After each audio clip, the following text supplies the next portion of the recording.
अभी आपने बिहार की एक बात सुनी होगी।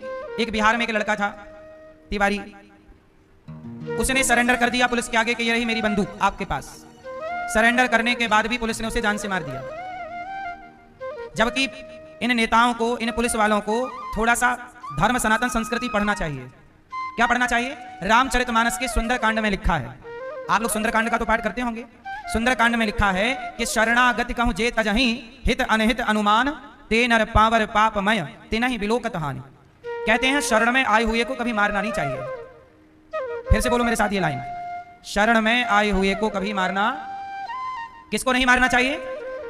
विभीषण जी जब शरण में आए राम की, तो सुग्रीव ने कहा कि मार दो, भेद हमारे लेने सठ आवा, ये रावण का भाई है विभीषण, मार दो इसे।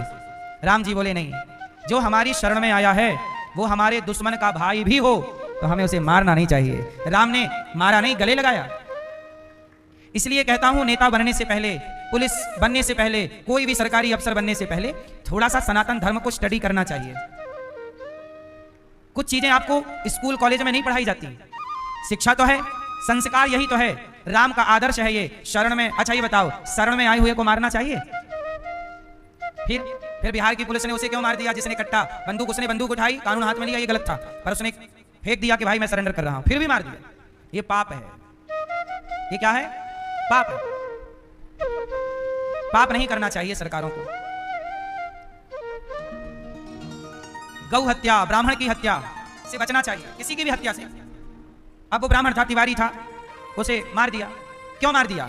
बेचारा हर साल उसका गांव बाढ़ में डूब जाता था, तो वो अपने गांव के रक्षा के लिए नेताओं से, अफसरों से मिन्नतें करता कि भाई हमारी सुनो। कोई ना सुनता तो उसने बंदूक उठा ली। भाई सिस्टम भी तो हमारा लापरवाह है भारत का। मैं बार बार कहता हूं कि बिहार में सबसे ज्यादा बाढ़ आती है। हर साल हजारों करोड़ का नुकसान होता है। हर साल सरकार 1000 करोड़ निकालती है बांटने के लिए बाढ़ प्रभावित लोगों को। मैंने सरकार से कहा, जब मैं बिहार कथा करने गया तो वहां के नेताओं से कहा, पर नेता तो बहरे होते हैं, उन्हें तो सुनाई पड़ता नहीं है। मैंने नेताओं से कहा कि भाई जहां ज्यादा बाढ़ आती है वहां एक काम कर लो, बाढ़ आनी बंद हो जाएगी। मैं एक उपाय देता हूं कि बाढ़ ही नहीं आएगी। क्या उपाय है? जिस नदी पे ज्यादा बाढ़ आती है उस नदी को उसके सहायक छोटी छोटी नदियों से जोड़ देना चाहिए। जैसे एक बड़ी नदी है और 2-4 किलोमीटर दूर एक छोटी नदी है, तो बड़ी नदी को छोटी नदी से कनेक्ट कर दो, उस छोटी नदी को और एक छोटी नदी से कनेक्ट कर दो। ऐसे 4-6 नदियों से एक नदी को कनेक्ट कर दो, तो जो बाढ़ का अधिक पानी आएगा वो दूसरी नदियों में डिवाइड हो जाएगा। ऐसा होता है, एक नदी में ज्यादा पानी होता है, दूसरी नदी में पानी ही नहीं है। इस बहाने पानी सब तक पहुंचेगा और बाढ़ का पानी जो घर में घुसता है वो नदियों के द्वारा अपने डिवाइड होकर चला जाएगा। तो नदियों को नदियों से जोड़ने की ये मुहिम इस देश में होनी चाहिए। तब क्या होगा? पानी बचेगा, जल का स्तर ऊपर आएगा। वीडियो को लाइक करें और चैनल को सब्सक्राइब करें ताकि अगला वीडियो आप तक पहुंच सके।